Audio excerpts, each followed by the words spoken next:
মোৰ তৰফৰ পৰা অভিবাদন মই জ্ঞাপন কৰিছোঁ আৰু ভৱিষ্যতত সান্তালী ভাষা সান্তালী সাহিত্য চিৰজীৱনীয়া হওক সকলোৱে সেইটো জানক সেইটো মই আশা ৰাখিছোঁ। আজি সান্তালী ভাষা দিৱস ভাষাৰ দিন দুআষাৰ ক'বলৈ চেষ্টা কৰিম। যিবিলাকে লিখি দিছে ভুল হ'লে ইহঁতকে ধৰিবি, মোক নধৰিবি, ঠিক আছে? তো সালামক জোহার মানাতান গো বাবা আর বয়হা মিসারাকো আলে আসাম সরকার পাহাত সেনখন আইমা জোহার।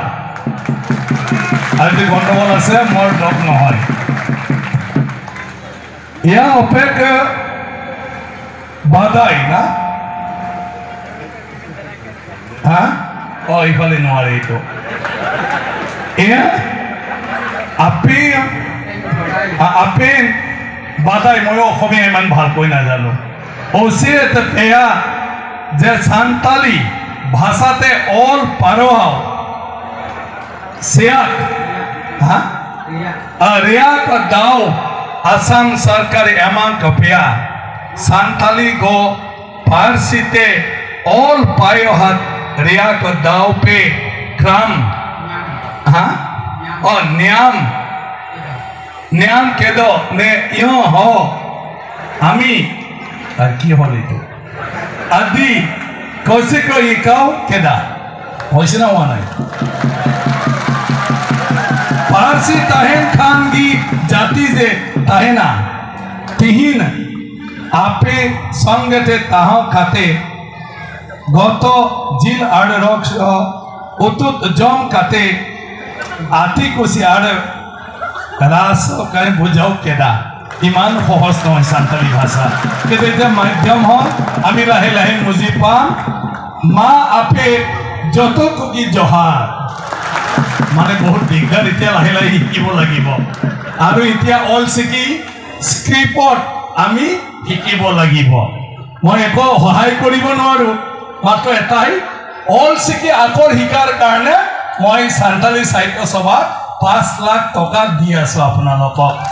অলপ অল শিকি জানা মানুহক মাতি ফালে আমি সব জায়গাত 1 মাহ 2 মাহৰ ভিতৰত অল শিকি আখৰটো সবকে শিকাব লাগে, ঠিক আছে? তার কারণে মই 5 লাখ টাকা দি দিম। বাকি অসম সরকার দিব, বিটিসি সরকার দিব, কোনি জি পারে সব দিব। কিন্তু মই অধ্যক্ষ, মোর ইমান পাওয়ার নাই, কিন্তু মোর তৰফৰ পৰা 5 লাখ টাকা মই দি দিম, ঠিক আছে? আমি এটা সবে জানিব লাগে। ভাষা জাতি এটাৰ কাৰণে সবতকৈ ডাঙৰ। ভাষা নাথাকিলে জাতিৰ কোনো পৰিচয় নাথাকে। আমাৰ হিবোৰ ড্ৰেছ পাতি কেতিয়া হিৰোয় যে আমি পাত্তা নাপাওঁ। আমাৰ খোৱা লোৱা সমাজৰ ৰীতি নীতি কেতিয়া আমি পাহৰি যাম আমি পাত্তা নাপাম। কিন্তু মুখত যদি সান্তালী ভাষা থাকে গোটেই পৃথিৱীয়ে জানিব এও সান্তাল হয়। সৰকাৰে কৰি থাকিব আৰু আদিবাসী কাউন্সিলৰ দায়িত্ব এক্সক্লুসিভলি আদিবাসী জাতিৰ কাৰণে ভাষা কলা সংস্কৃতি শিক্ষা দীক্ষাৰ ক্ষেত্ৰত বিশেষভাৱে অকণমান যেটো প্ৰয়োজন সেইটো কৰি ল'বৰ কাৰণে সেইটো আপোনালোকে সবে মিলি কৰিলে মই ভাবো 10 বছৰতে যথেষ্ট পৰিৱৰ্তন আহিব। গতিকে দীঘলীয়া বক্তব্য মই আৰু ৰাখিব খোজা নাই। পৃথিৱী মাঝি ডাঙৰীয়া আমাৰ মাজত